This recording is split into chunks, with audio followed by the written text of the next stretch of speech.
This is a review lecture for revision strategies regarding the analysis essay in the event that you choose to revise this particular paper.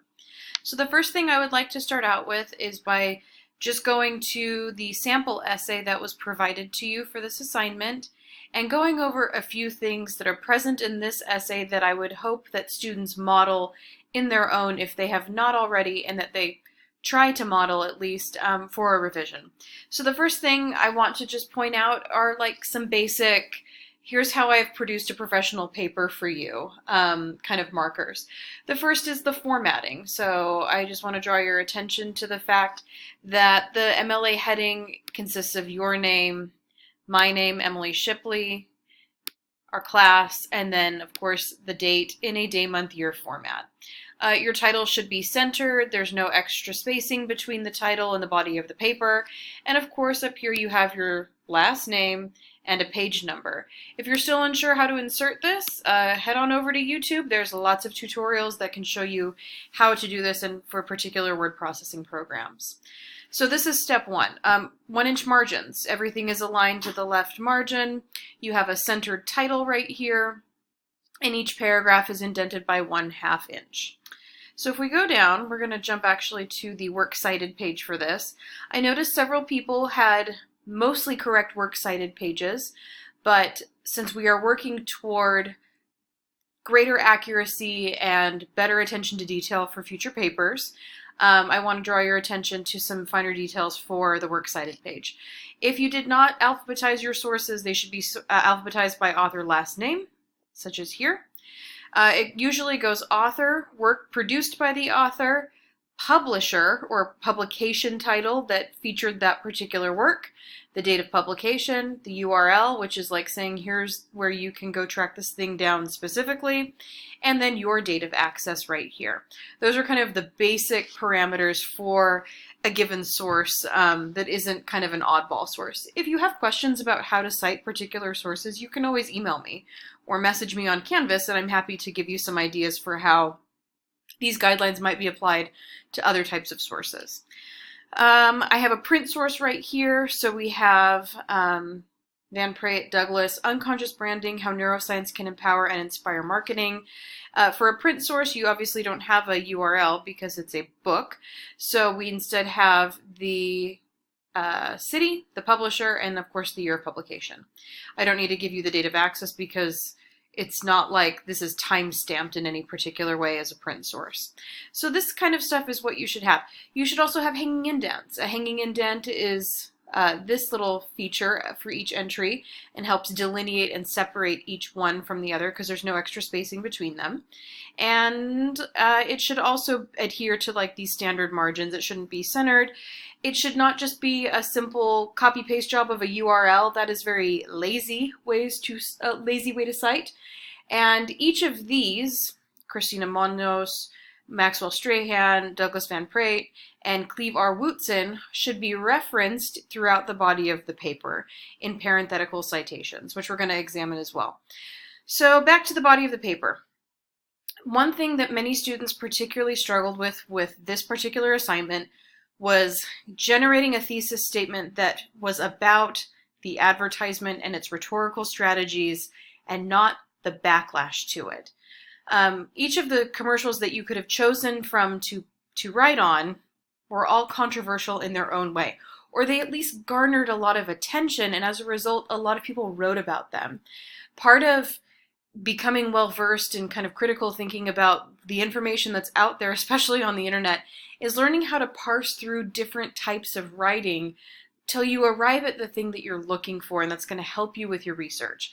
The prompt gave you some instructions on this. You can go the route of general marketing strategies and apply to your paper, or you can go the route of specific pieces of writing that deal with whatever you're writing about in a directed and focused way. So what we start out with in a general rule, as a general rule for this kind of paper, is a simple introduction. We're going to label this. An intro establishes context. And the context of your advertisement is kind of the events surrounding it. We learned in the rhetorical situation that context will definitely inform the way that we write about certain things. And so obviously you would start off with a discussion about like the Super Bowl, perhaps, that this commercial debuted during. Or if you were writing about a political advertisement, you would introduce the campaign that it was part of and the sort of values of the time that might have contributed to its arguments. And this is just a general consensus, a general summary of the advertisement and some of its defining features. As you can see here, this idea that Bush wanted to portray their founder as someone who faced xenophobia when he came to the United States. And this is my first citation. So we'll take a look at this paraphrase. That's what this is happening here. In it, Bush encounters xenophobic sentiments upon his arrival, with one angry American proclaiming, quote, "You're not wanted here, go back home," when he disembarks from the ship.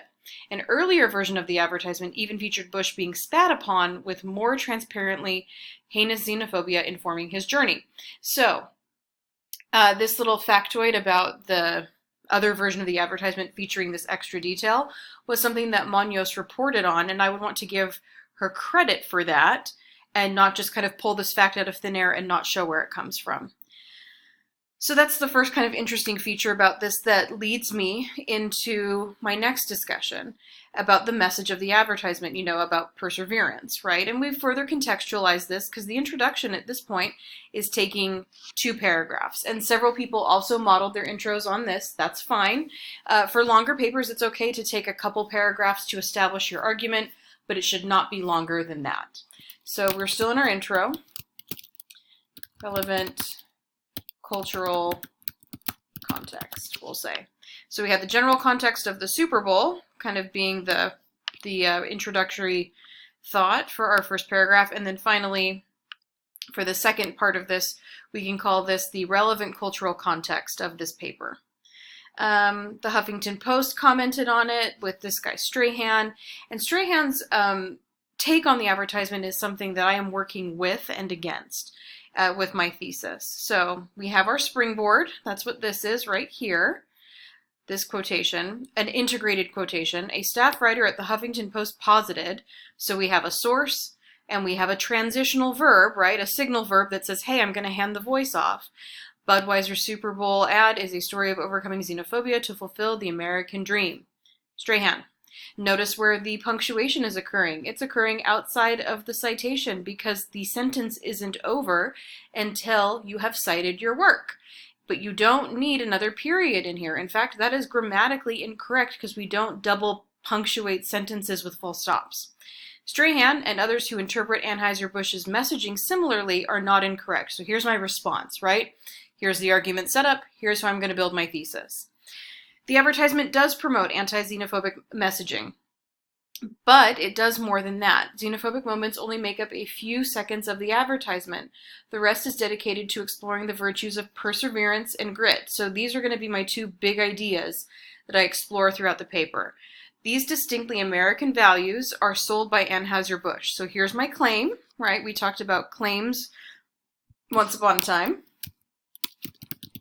The advertisement is not just selling beer, they're selling this idea of perseverance and grit, who suggests to their audience that when they purchase the beer, they are actually purchasing the success of the American dream. So one thing stands for another thing, and I have to prove that in this paper. So that's kind of part 1 of my thesis, not just overcoming the problems of xenophobia. In this way, Anheuser-Busch universalizes the particularity of the immigrant story to attract consumers. In other words, the immigrant story is not just confined to the immigrant, his or herself. The immigrant story is the story of America, and therefore it's for everyone and to attract all consumers, right? It's a way to universalize the particular. So I have these 2 kind of tasks to attend to over the course of the paper after I make my claim and set up my argument. And that's what I'm going to discuss here with particular attention to the rhetorical strategies that Bush employs in this paper, in this commercial. First, we're going to talk about emotions, right? Because that's a big part of this messaging.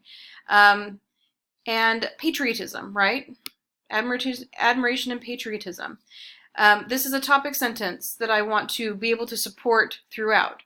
I have some research that I have included about how emotions Don't hinder decisions, they constitute the foundation upon which they are made. So I have this expert here talking about marketing that is able to say, emotions are a really big deal when it comes to advertising, so it warrants further investigation and discussion to examine how they're at play in this particular commercial. It appeals to pride and resilience and hope.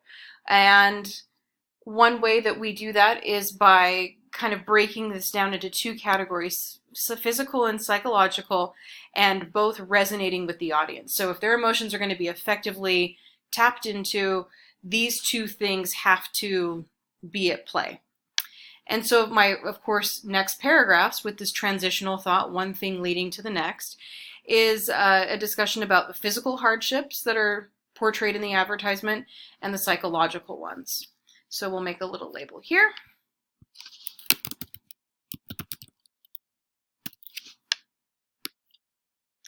And throughout this paragraph, I talk about the physical attributes of this particular advertisement, about the kind of dingy, dark realism, I guess, of the commercial itself.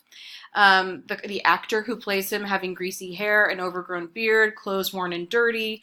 All of this, of course, playing out in real time in someone's living room during the Super Bowl. So the attraction to the product is coded in the narrative the commercial tells, not so much the overt product placement. So this is where we could say, so physical perseverance is represented in this, but it's not really physical in the form of like shoving the beer bottle under your nose. We still have to talk about that product, so here I am gearing up for my next paragraph on something very physically represented in this, and that is the notebook, right? So we have a symbol of the physical. Perseverance. That's not how you spell that. Oh, spell check. Bless you. Oh well, we're just going to leave it. Here we go. I would, of course, expect this to be spell checked later. The most crucial and important physical perseverance Bush demonstrates is his devotion to the notebook. So this is this recurrent image throughout the commercial that I want to make sure I examine. If it appears again and again, and it's highlighted in particular scenes, then it's worthy of analysis. I say the notebook, not only a visual reminder of the product, is also a symbolic representation of the material prosperity promised by the American dream. It's the plan for the American dream. It's the blueprint. So when you talk about a commercial like this, you want to point something out that's happening in the advertisement, an observation, something, and then you want to say, here's the significance of that thing. If you're just making observation after observation after observation, it's not really going to work for you, because all you're going to do is default to summarizing the advertisement, or worse, summarizing how people responded to the advertisement without really breaking down its component parts. And that was the big problem with most of the papers for this particular assignment. So moving on, we now need to talk about the psychological elements that are in this.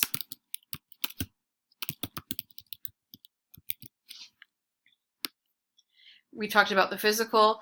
This is where I would address xenophobia, and this is where I do address xenophobia. And I try to put it, kind of in its context, right? We can talk about the zeitgeist of 2017. We can talk about the think pieces in the American dialogue that talk about racism a lot, especially in our current era. But ultimately, I need to support my thesis. So here's my big so what moment. Why does he spend the rest of the advertisement toiling away against natural forces and seemingly random acts of God when there's only a few seconds of Bush encountering xenophobia at all? And so this is like a big kind of linchpin to my argument, and I want to make sure that it's clear that this is a universal story, and it appeals to them by extending good faith in their aspirations to be like Bush. And that's where I can conclude by talking about the audience, right? And in employing this quotation that they have, that the ad will resonate with today's entrepreneurial generation who continue to strive for their dreams. So everyone gets to be an entrepreneur when they watch this commercial and when they go out and buy beer. So in that way, the universality of the immigrant experience becomes just kind of the American experience. xenophobia is one piece of the puzzle, but we can't ignore the whole puzzle. And that was kind of the point of this particular analysis. So if you choose to revise, keep this in mind.